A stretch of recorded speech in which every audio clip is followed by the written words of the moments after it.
आप सबको एक बार फिर से प्रभु यीशु मसीह के नाम में प्यार सलाम, जय मसीह की। Praise the Lord. परमेश्वर ने हमें जीवन दिया है ताकि हम एक बार फिर से परमेश्वर के वचन को सीखें। अजीजों, मैं आज एक ऐसे विषय पर बातचीत करना चाहता हूँ जो विषय बहुत कम लोग उसको चुनते हैं, और यकीनन मैं आपको दावे के साथ कह सकता हूँ, अगर आप इस सब्जेक्ट को पढ़ें, सुने, सीखें तो आपके भविष्य में, आपके जीवन में बहुत कुछ बदलाव आ सकता है। हम परमेश्वर को और अधिक समझ सकते हैं, सीख सकते हैं, क्योंकि परमेश्वर भेदों से भरा है। और मेरे जैसे सैकड़ों लोग आज इस सब्जेक्ट पर बातचीत करते हैं, चर्चा करते हैं, लेकिन हमारे हिंदुस्तान के अंदर इस सब्जेक्ट पर बहुत कम चर्चा करते हैं। इसलिए मैं चाहता हूं कि आज के दिन से मैं एक ऐसे सब्जेक्ट को चुनूं जिस पर ना लोग चिंतन मनन करना ही नहीं चाहते, वास्तव में परमेश्वर को और अधिक समझना ही नहीं चाहते। परमेश्वर प्रगटीकरण का परमेश्वर है। परमेश्वर ने जो प्रकट कर दिया है उसको कोई भी झुटला नहीं सकता। हम उसके द्वारा बनाई गई तमाम वस्तुओं को देख करके हम उसकी महानता को, उसके बड़कपन को समझ सकते हैं कि वो कितना बड़ा परमेश्वर है। अजीज, अगर आप चाहते हैं कि मैं इस सब्जेक्ट पर और भी अधिक ना आपको कुछ दे सकूं, जो मेरे पास है, जितना भी तुच्छ ज्ञान मेरे पास है मैं आपको दे सकूं, तो आप मुझे अवश्य ना कमेंट करें, ताकि ना मैं उसके विषय में आपको और अधिक ये वीडियो बना करके डाल सकूं और इस सब्जेक्ट को मैं आपको सिखा सकूं, जो कि बहुत ही महत्वपूर्ण है। इसलिए बाइबल का एक पद ना हम पढ़ना चाहते हैं, भजन संहिता 19 उसका पहला पद। यहाँ पर लिखा है, आकाश परमेश्वर की महिमा का वर्णन कर रहा है और आकाश मंडल उसकी हस्तकला को प्रकट करता है। अजीजों, अगर हम इस बात को देखें, ये पद दाऊद के द्वारा हमें मिलता है। ये भजन संहिता दाऊद नबी के द्वारा हमें मिलता है, और यहाँ पर हम पढ़ते हैं कि परमेश्वर की महिमा का वर्णन के विषय में बताते हैं। लगभग 1500 ईस्वी पूर्व, यीशु मसीह के जन्म से 1500 ईस्वी पूर्व दाऊद ने इस भजन को लिखा, और यहाँ पर वो बता रहे हैं कि आकाश जो है उसकी महिमा का वर्णन कर रहा है, और आकाश मंडल उसकी हस्तकला को प्रकट करता है, यानी कि उसके हाथ की बनाई हुई संरचना को प्रकट कर रहा है कि उसने कैसे बनाया, क्या बनाया और किस तरीके से वो बनाता है। इस तरीके से हम देखते हैं कि परमेश्वर कितना महान और बड़ा परमेश्वर है। लेकिन अगर हम इस पद को अगर पढ़ते हैं, भजन संहिता 19 उसके एक पद को और 2 के अनुसार हम देखते हैं, 2 में लिखा है, दिन से दिन बातें करता है और रात को रात ज्ञान सिखाती है। यानी कि 2 बातें हैं, एक तो दिन से दिन बात करता है और रात को रात ज्ञान सिखाती है, अर्थात 2 ज्योतियों के विषय में वर्णन हो रहा है यहाँ पर। और 2 ज्योतियों के विषय में वर्णन जो हो रहा है, एक तो सूर्य है और दूसरा है चंद्रमा। और ये दोनों जो ज्योतियाँ हैं परमेश्वर ने ठहराई हैं इस तारामंडल के अंदर, इस आकाश के अंदर, और वो क्यों ठहराई हैं उसका एक विशेष महत्व है। उस महत्व को अगर आप समझेंगे तो समझ में आएगा। मैं आपको यहाँ पर थोड़ा सा बिगिनिंग में लेकर के जाना चाहूँगा, मैं शुरुआत में लेकर के जाना चाहूँगा। जब परमेश्वर ने जगत की उत्पत्ति की, तो उत्पत्ति 1 उसके 14 पद के अंदर हम है ना पाते हैं, जो परमेश्वर ने रिकॉर्ड कर दिया है, परमेश्वर ने ठहरा दिया है, और उसने आकाश में क्या क्या चीज़ें रखी हैं, क्या बात वो करता है। 1:14 कहता है, फिर परमेश्वर ने कहा, दिन को रात से अलग करने के लिए आकाश के अंतर में ज्योतियाँ हों, और वे चिन्हों और नियत समयों और दिनों और वर्षों के कारण हों। बहुत ही गौर से सुने इस बात को। फिर परमेश्वर ने कहा, दिन को रात से अलग करने के लिए आकाश के अंतर में ज्योतियां हों, और वे चिन्हों और नियत समयों और दिनों और वर्षों के कारण हों। इसका मतलब है कि परमेश्वर ने जो भी कुछ किया है वो निर्धारित किया है किस बात के लिए कि वो कुछ ज्योतियाँ जो ठहराई हैं, इन ज्योतियों के विषय में जो तारे जिनको हम बोल रहे हैं, चाहे वो सूर्य को कहें, चाहे वो चंद्रमा को कहें, चाहे वो अलग और भिन्न भिन्न प्रकार के जो तारे हैं जो जिनके नाम है ना इसमें दिए गए हैं, बाइबल के अंदर भी दिए हैं और हम जैसे भी सुनते हैं, तो इसका मतलब है कि उनको किस लिए ठहराया? वो चिन्हों के लिए, नियत समय यानी कि विशेष समय के लिए, दिनों के लिए, वर्षों के कारण बन जाएं। वो बहुत गौर से सुने इस बात को, ये मैं नहीं कह रहा हूँ, ये परमेश्वर का वचन कहता है। हम उस एंगल पर कभी बाइबल को पढ़ते नहीं, कभी सुनते नहीं, कभी सीखना नहीं चाहते, बस ना हमने विश्वास के अलावा और कोई बात नहीं सीखी है। लेकिन बाइबल नाम है विश्वास के साथ साथ बहुत कुछ सिखाती है जो हमारे जीवन के लिए बहुत ज़रूरी है, और उस सब्जेक्ट को हम कभी छूना भी नहीं चाहते, उस सब्जेक्ट पर हम एक बात नहीं करना चाहते। जब हम भजन संहिता 19 और उसके पहले पद में पढ़ते हैं तो नंबर 1 बात हमें दिखाई पड़ती है कि वो घोषित कर रहा है, मतलब किसी घोषणा कर रहा है और बोलता है कि देखो ये ऐसा है, उसकी महिमा को प्रकट हो रही है, ये घोषणा हो रही है। और वे दिखाते हैं कि ज्ञान को प्रकट करने, परमेश्वर कितना बड़ा है और उसके ज्ञान को प्रकट कर रहा है। और अगर हम यहाँ पर देखते हैं उत्पत्ति 1:14 के अंदर, तो वो कहते हैं कि परमेश्वर ने दिन को रात से अलग करने के लिए आकाश के अंतर में ज्योतियाँ हों और वे चिन्हों, नियत समयों और दिनों और वर्षों के कारण हो जाएं। कितनी बड़ी बात है। कहने का मतलब है कि ये प्रक्रिया आपको बता दें, बिगिनिंग से लेकर के, शुरुआत से लेकर के आज तक खत्म नहीं हुई है। ये कहावत कि ये चिन्ह और समयों के लिए हो, स्वर्गीय प्रगटीकरण के लिए हो, पढ़ने के 2 तरीकों को बराबर करते हैं कि है ना, दोनों बातों में एक बात है, इन्हें प्रगटीकरण या समयों और चिन्हों के लिए पढ़ने के लिए से चिन्ह स्थिर सत्य है, यानी कि उसने ठहरा दिया है, जो अभी भी वैसे ही हैं जो नूह के दिनों में थे, अब्राहम के समय में थे, यीशु मसीह के समय में थे। वो चिन्ह कभी नहीं हटे, सूर्य कभी नहीं हटा, चंद्रमा कभी नहीं हटा, दूसरे तारे कभी नहीं हटे। ये नूह के समय में भी थे, ये अब्राहम के समय में भी थे, ये यीशु मसीह के समय में थे, ये मेरे और आपके समय में भी हैं। इसका मतलब है कि वो जो उसने ठहरा दिया है वो वैसे के वैसा ही है, उसमें कोई बदलाव नहीं है। और मौसम आकाश के बदलने वाले तत्व हैं जिसकी चाल, गति हम अनुवाद या व्याख्या कर सकते हैं, यानी चाल को बता सकते हैं, उसकी गति को बता सकते हैं, उसकी व्याख्या कर सकते हैं। हम विशेष रूप से आकाश के में भविष्यवाणी को पढ़ने में दिलचस्पी है हमारी जो दिलचस्पी है कि आकाश के अंदर कौन सी भविष्यवाणी छिपी है, कौन से वचन छिपे हैं, उन वचनों पर हमारी दिलचस्पी है कि परमेश्वर ने मनुष्य के लिए कौन सी चीज़ें रखी हैं। और मैं आपको वास्तविकता बता दूं कि बहुत सारे लोग इस अंतिम समय में केवल और केवल इसी बात पर ना चिंतन मनन और ना सीखने के प्रयत्न कर रहे हैं, और बहुत लोग है ना इस बात पर ना गौर कर रहे हैं कि हमने क्या ना कुछ नहीं सीखा है अभी तक, उस चीज़ को सीख लें। और ये बता दें, और ये मौसमों के विषय में बताती है, यानी कहने का मतलब अगर सूर्य ना हो तो मौसम नहीं बदल सकता है, चंद्रमा ना हो तो आपका दिन और रात का फर्क नहीं पता चल सकता। इसलिए घोषणा कर रहा है वो कि देखो मैं हूँ, और उसने एक तारामंडल ठहराया है। तारामंडल के अंदर जो कुछ भी है वो उसको हमें समझ में आता है कि परमेश्वर किस तरीके से एक एक वस्तु को रखे है और उसको क्यों रखा है, उसका कारण है।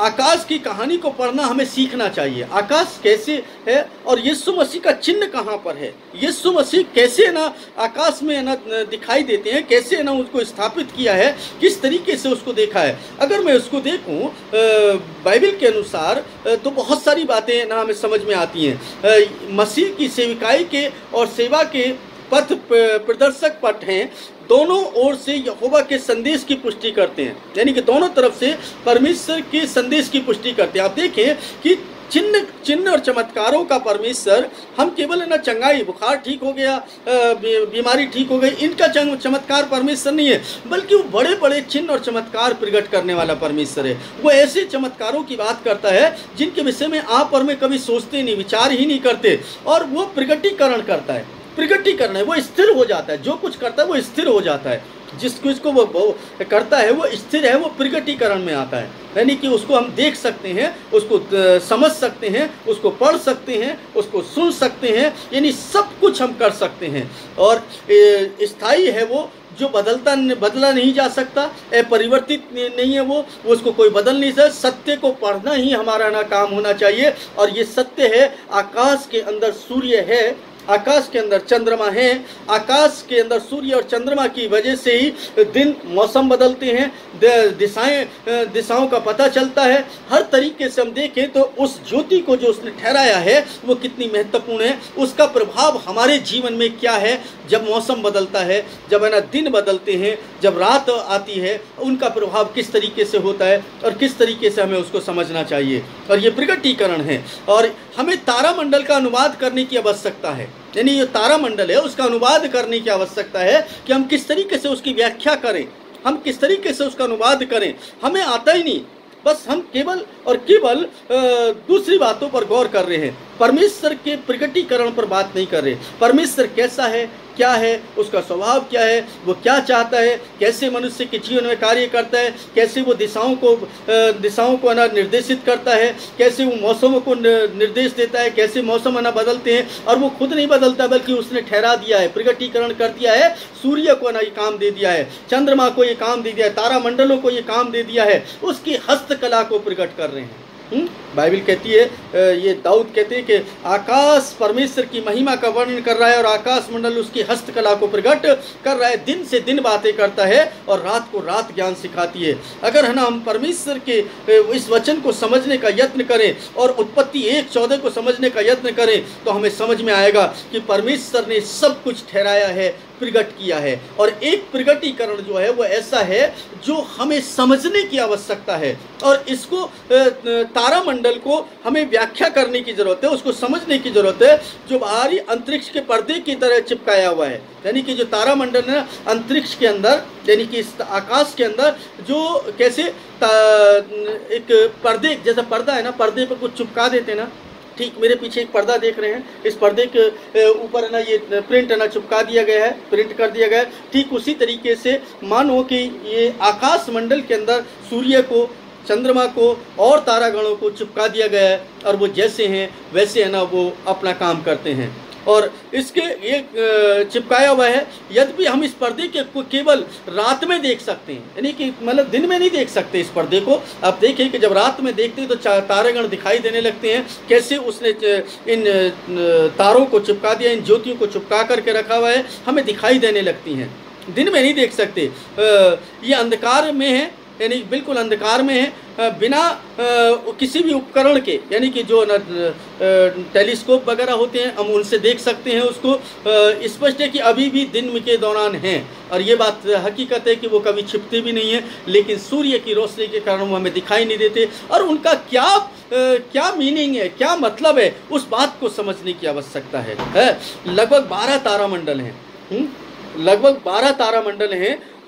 उस घर में सूर्य जो है मेन है, 12 तारामंडल, सूर्य मेन है। सूर्य एक ऐसी जगह पर है जहाँ पर 12 तारामंडल उसके चारों तरफ घूमते हैं, जिनसे दिशाएं पता चलती हैं, जिससे नियत चिन्ह प्रकट होते हैं, जिससे नियत समयों का पता चलता है, दिनों का समय पता चलता है, वर्षों का समय पता चलता है। यही कारण है कि उत्पत्ति से लेकर के प्रकाशित वाक्य तक आप है ना दिनों की गणना सुनते हैं, समयों की गणना सुनते हैं, आपके वर्षों की गणना सुनते हैं। क्यों होती है ये गणना, कैसे कर पाते हैं आप कैसे? आज है ना, आज मान लीजिए जो भी तारीख है, आज है ना 22 तारीख है, महीना है ना अगस्त का है और वर्ष जो है 2021 है। अगर इस वर्ष को हम जान पा रहे हैं तो किसके कारण जान पा रहे हैं? आपको मालूम है? कभी विचार किया क्या ऐसे बदल रहा है? नहीं, बल्कि सूर्य के कारण ये बदल रहा है। और सूर्य हम पर कितना प्रभाव डाल रहा है, सूर्य के द्वारा कैसे संचालित हो रहा है सब कुछ, पूरी सृष्टि कैसे संचालित हो रही है, परमेश्वर ने कैसे चिन्ह को ठहराया है, इस चिन्ह से वो स्थापित करके ना बता रहा है कि देखो मैं क्या क्या कर सकता हूँ। उस परमेश्वर की महिमा का प्रगटीकरण हम इस तरीके से देख सकते हैं। और ये 12 तारामंडल हैं जो उसको प्रकट कर रहे हैं। पूरे वर्ष के समय में हर एक छुड़ाने वाले की कहानी और उसकी विजय के तत्व को प्रकट कर रहे हैं ये लोग। कहने का मतलब है कि एक एक बात को अगर हम देखेंगे कि परमेश्वर ने सब कुछ नियत समय पर किया है, विशेष तौर पर उसने ठहराया है। और क्यों ठहराया है उसका एक बहुत ही गहरा मतलब है। और ये सब कुछ हमारे जीवन से जुड़ा है। हमें जीवन के 10 साल दिए, 20 साल दिए, 50 साल दिए, 100 साल दिए, वो जितने भी वर्ष दिए, उन वर्षों में इन्हीं के इर्द गिर्द हमारे जीवन गुजरता है। बहुत सारे लोग मुझे है ना मूर्ख कहेंगे, बहुत सारे लोग मुझे है ना बेवकूफ़ कहेंगे, बहुत सारे लोग कहेंगे ये तो बेकार की बातें कर रहे हैं। लेकिन आपको बता दें, जब कोई व्यक्ति जब है ना बाहर से अगर आकर के कोई व्यक्ति समझाएगा ना, विदेश से आकर के, अमेरिका से आके, इंग्लैंड से आके, पोलैंड से आकर के, ब्रिटिश के किसी भी है ना यूरोप से कहीं से भी आकर के, तो वो है ना उसकी बात जल्दी समझ में आ जाती है और बहुत जल्दी समझ में आती है, क्योंकि ना वो शायद वो ज़्यादा है ना समझदार व्यक्ति है। लेकिन आप कभी अपने ज्ञान को बढ़ाना नहीं चाहते, आप अपने ज्ञान को वहीं के वहीं रखना चाहते हैं। परमेश्वर का ज्ञान असीमित है, ना तो मैं समझ पाया हूँ, ना आप कभी समझ पाएंगे, और इस दुनिया का कोई व्यक्ति कभी भी पूरी रीति से नहीं समझ सकता। लेकिन कुछ तो कोशिश कर सकते हैं, कुछ तो हम कोशिश कर सकते हैं कि कुछ थोड़े से ज्ञान को समझें और उससे अपने जीवन को आनंद में बना लें। हम परमेश्वर के ज्ञान को समझते नहीं, इसलिए होता क्या है कि हमारे जीवन के अंदर दुख आते हैं, मुश्किलें आती हैं, परेशानियां आती हैं, उलझनें आती हैं, चिंताएं आती हैं, क्लेश आते हैं, उलझनों में उलझे रहते हैं, एक मुश्किल से निकलते नहीं, दूसरी मुश्किल में फंस जाते हैं, हम है ना कर्ज में डूबते चले जाते हैं, हम बीमारियों में उलझते चले जाते हैं, हम है ना बहुत सारी परेशानियों में उलझे ही रहते हैं। क्यों रहते हैं? उसका रीजन है क्योंकि हम परमेश्वर को सही मायने में पढ़ ही नहीं पा रहे हैं, हम परमेश्वर को सही मायने में समझ ही नहीं पा रहे हैं। उसको समझने का एक तरीका है, और उसको समझने का तरीका यह है कि उसके प्रगटीकरण को हम समझना शुरू कर दें। परमेश्वर जो कुछ है ना इस सृष्टि के अंदर रख दिया है, उस चीज़ से कुछ समझने की कोशिश करें कि परमेश्वर ने क्यों ठहराया है, क्यों नियत समय को है ना उसने, क्यों समयों को है ना का चक्र को उसने डाला है, क्यों है ना ये महीने बदल रहे हैं, क्यों है ना वर्ष बदल रहे हैं, क्यों है ना, इसका रीजन क्या है, उसका कारण क्या है। आज जो कैलेंडर आपके पास में, वो कैलेंडर है ना पहले नहीं था। ये कैलेंडर है ना पहले दूसरा कैलेंडर था, पहले जूइश कैलेंडर चलता था। आप है ना देखेंगे बाइबल के अंदर जो है ना कैलेंडर है, उसके अंदर दूसरे ना महीने हैं। आप है ना दूसरी संस्कृति में जाएंगे, दूसरे महीने, हिंदी संस्कृति में जाएंगे, आपको है ना वहाँ पर दूसरे महीने मिलेंगे, हर तरीके से। लेकिन बिब्लिकली ना जब हम बात करते हैं तो परमेश्वर ने एक वक्त को ठहराया है और उसी चक्र के अनुसार चलता है। वो अपने धुरी पर घूमता रहता है, और है ना कहने का मतलब है कि उसी के चारों तरफ वो 12 जो चक्र है, 12 तारामंडल हैं, वो घूमते रहते हैं। और जैसे जैसे वो तारामंडल घूमते वैसे वैसे ना दिन समय सब बदलता रहता है, और उसी के अनुसार हमारे जीवन के अंदर प्रक्रियाएं भी होने लगती हैं। परमेश्वर चाहता है कि हम उसके प्रगटीकरण को समझ लें, उसके प्रगटीकरण को समझ करके हम परमेश्वर को और अधिक समझने पाएंगे, हम और अधिक परमेश्वर को जानने पाएंगे। इसीलिए वो है ना क्या बोलते हैं, नूह की बात करते हैं, परमेश्वर नूह के विषय में बात करते हैं, अब्राहम के विषय में बात करते हैं, यीशु के विषय में बात करते हैं। आप कैसे है ना इस बात को भूल सकते हैं कि यीशु जब पैदा हुए तो उनके प्रगटीकरण के लिए एक तारे को भेजा गया, एक तारे को भेजा गया जो उसका प्रगटीकरण कर रहा था कि देखो आकाश में चिन्ह है, आकाश में दिखाई दे रहा है कि वो उसका तारा है, आकाश में दिखाई दिया है। हम है ना देख करके भी अनजाने में, क्योंकि ये जो ज्योतियां है ना परमेश्वर ने ठहराई हैं, इन ज्योतियों का एक विशेष महत्व है। इस महत्व को समझने की आवश्यकता है। अगर हम इस महत्व को समझने का यत्न करेंगे तो समझेंगे, अगर नहीं करेंगे तो बिल्कुल नहीं समझ सकते। हम है ना कौन सी विचारधारा पर हैं हमें नहीं मालूम है, हम है ना कौन से रास्ते पर चलना है हमें नहीं मालूम है। परमेश्वर हमारी मार्गदर्शन कर सकता है, लेकिन जब हम अपने आप को परमेश्वर को समर्पित करेंगे, हम कहते तो हैं कि परमेश्वर को समर्पित कर दिया, लेकिन परमेश्वर को समर्पित हम कब करते हैं? जब हम दुआ करते हैं, हम परमेश्वर तुझे समर्पित कर रहे हैं, लेकिन वापस है ना मेरी ज़िंदगी में जैसे मर्जी जीऊँ, हाँ मुझे जैसा अच्छा लगता है मैं वैसे करूँगा। तो जैसे तुझे अच्छा लगता है फिर वैसे ही तेरे साथ होता है। तो है ना जैसे जो बो रहा है वही काट रहा है, उससे कोई कुछ नहीं कर सकता। अगर परमेश्वर की इच्छा के अनुसार चलना है तो परमेश्वर को समझना पड़ेगा, परमेश्वर को पढ़ना पड़ेगा। पढ़ने का मतलब ये नहीं कि बाइबल को पढ़ना है, बाइबल को तो पढ़ना ही पढ़ना है, वो तो है ना उसके अंदर लिखा है, लेकिन उसके भेदों को पढ़ना है, उसकी व्याख्या को पढ़ना है, उसकी परिभाषा को पढ़ना है कि वो कहता क्या है, वो कहना क्या चाहता है। दाऊद है ना 1500 वर्ष पहले है ना इस बात को बता रहे हैं, यीशु मसीह के जन्म से 1500 वर्ष पहले, कि आकाश परमेश्वर की महिमा का वर्णन कर रहा है। और उसके हस्तकला को प्रकट कर रहा है, यानी कि उसके हाथ में जो तैयार के प्रकट कर रहा है, और दिन से दिन बातें करता है और रात को रात ज्ञान सिखाती है। और ये कोई छोटी बात नहीं है। और अगर हम उत्पत्ति के अंदर 1:14 में हम पढ़े हैं, क्या पढ़े हैं कि परमेश्वर ने कहा दिन को रात से अलग करने के लिए आकाश के अंतर में ज्योतियां हूं, ज्योतियों को पैदा किया और वो एक तारामंडल बना दिया। 12 तारामंडल हैं। हम आप देखें, अगर हम एस्ट्रोनॉमी में जाएंगे, चाहे वो नासा की बात कर लें, चाहे वो इसरो की बात कर लें, चाहे किसी की बात कर लें, चाहे हम दूसरे लोगों की बात कर लें, ये 12 तारामंडल हैं जिसको जोडियाक भी बोलते हैं, और हिब्रू में उसको मजोरत बोलते हैं। और ये 12 तारामंडल, 12 तारामंडलों का जिक्र बाइबल के अंदर पाया जाता है। बाइबल से आप पढ़ें, उनको सीखने का यत्न करें, उनसे जानने का यत्न करें, ताकि आप अपने जीवन के अंदर उस बात को समझ पाएं कि जो परमेश्वर आपके लिए करना चाहता है। परमेश्वर ने आपके लिए कुछ रख छोड़ा है, हर एक व्यक्ति के लिए कुछ ना कुछ रख छोड़ा है, हर एक व्यक्ति के लिए एक योजना को तैयार करता है। यिर्मयाह 29:11 के अंदर अगर हम पढ़ते हैं तो वहां पर लिखा है, जो कल्पनाएं, जो योजनाएं मैं तुम्हारे लिए विषय में बनाता हूं, वो तुम्हारे लाभ की है, तुम्हारी हानि की नहीं है, और अंत में मैं तुम्हारी इच्छा को पूरा करूंगा। लेकिन हम उस बात को पढ़ना ही नहीं चाहते, हम उसको समझना ही नहीं चाहते। यिर्मयाह 33:3 कहती है कि तू मुझसे प्रार्थना कर और मुझसे मांग, मैं तुझे बड़ी बड़ी और गूढ़ और भेद की बातें बताऊंगा जिन्हें तू नहीं समझता है। लेकिन हम क्या समझना चाहते हैं? हम केवल और केवल एक बात समझना चाहते हैं, परमेश्वर आशीष देगा, आशीष देगा, आशीष देगा। कैसे देगा, कब देगा, क्यों देगा और कहां पर देगा, इस बात को कभी नहीं हम सुनना चाहते।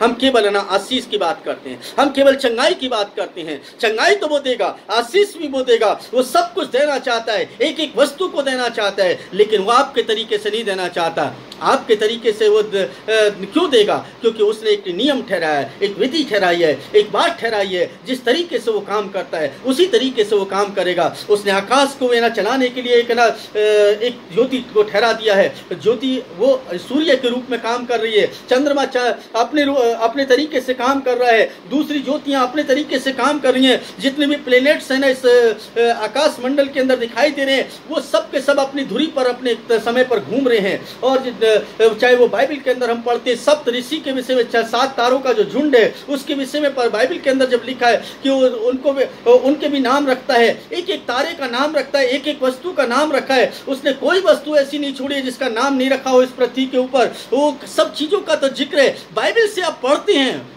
उसका प्रकटीकरण है।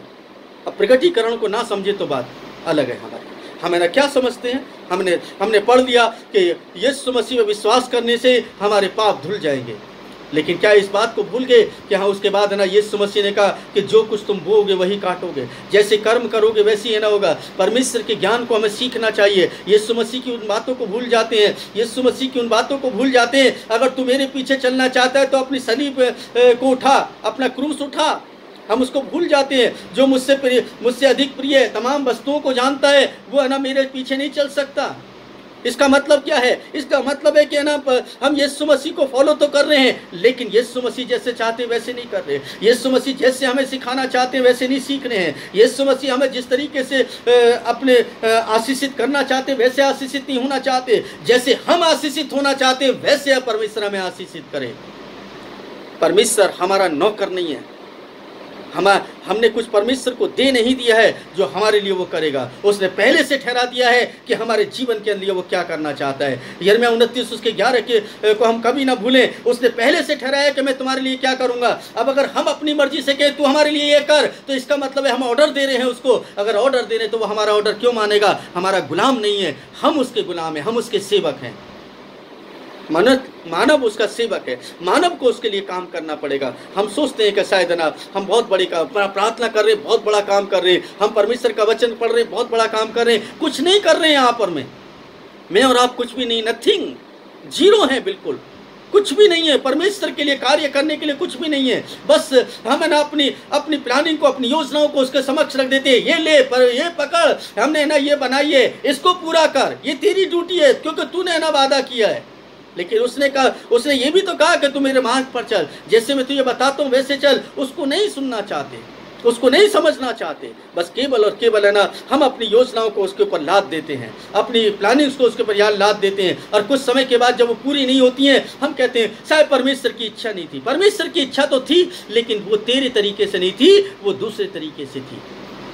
हम अपनी अपनी अभिलाषाओं को भी उसके ऊपर ला देते हैं। हम उसके प्रगटीकरण को नहीं पढ़ना चाहते। परमेश्वर ने एक नियम ठहराया है, परमेश्वर ने एक विधि ठहराई है, परमेश्वर ने आपके लिए नियुक्त कर दिया है। जो कुछ भी है वो सब कुछ नियुक्त कर दिया है। हम ना भूलें सभाउपदेशक उसके 3 बाब को वहाँ पर लिखा है, जन्म का समय है, मृत्यु का समय है, पाने का समय है, खोने का समय है। लेकिन जब हम एक तरफ कह रहे परमेश्वर ये कहता है, दूसरी तरफ कहते हैं नहीं मैं तो हासिल कर लूंगा।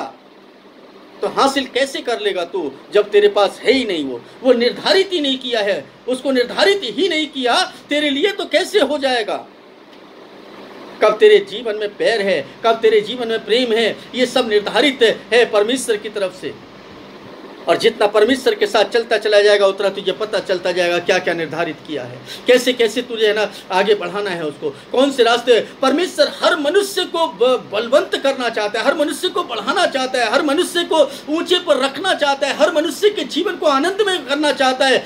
लेकिन उसको पढ़ना पड़ेगा परमेश्वर को, परमेश्वर की बातों को, परमेश्वर की योजना को। अपनी योजनाओं को मत दें उसको, जैसे देंगे वैसे ही होगा। अजीजों, अगर आपको लगता है कि ना इन बातों को अगर आपको सीखना है और परमेश्वर को कैसे समझना है, किस तरीके से ना उसको जानना है, पहचानना है, और जो मैं आपकी कुछ थोड़ी बहुत मदद ज़रूर कर सकता हूं। अगर आप चाहते हैं तो आप ना मुझसे कांटेक्ट कर सकते हैं। मैं ना सभाओं के द्वारा, जूम मीटिंग के द्वारा, या ना आपका वीडियो के माध्यम से मैं आपको आप तक पहुंचने का यत्न करूंगा, कोशिश करूंगा। जो भी तुच्छ ज्ञान परमेश्वर से मुझे मिला है, मुझ नाचीज़ को, मैं उसको आपके साथ बांटना चाहता हूँ। और मैं चाहता हूँ कि आप लोगों का जीवन आनंद में हो, खुशहाल में हो। परमेश्वर आप सभी को आशीष और बरकत दे। हो सके तो इस वीडियो को दूसरों तक पहुँचा दें ताकि दूसरे लोग इस बात को समझ पाएँ कि वास्तव में परमेश्वर ने हमारे लिए क्या स्थापित किया है, क्या रखा है। और अगर वो उनका जीवन में अगर ऐसा करके आप एक जीवन में एक आत्मा के लिए भी कुछ अच्छा कर पाए तो शायद ना आप परमेश्वर के यहाँ पर ना खुशियों में सहभागी हो जाएंगे। क्योंकि बाइबल कहती है अगर एक आत्मा का उद्धार होता है तो स्वर्ग में आनंद मनाया जाता है। तो इस तरीके से आप अपने जीवन के अंदर उस आनंद को प्राप्त करने का यत्न कर सकते हैं, कोशिश कर सकते हैं। मैं नहीं कहूँगा कि आप कि ज़रूर करें, लेकिन आप कर सकते हैं अगर आप अपने लिए कुछ पाना चाहते हैं। तो परमेश्वर आप सभी को आशीष और बरकत दे। जय मसीह की। आप सभी के लिए परमेश्वर आशीष बरकत निरंतर देता रहे। आमीन, आमीन, आमीन, आमीन, फिर आमीन, आमीन।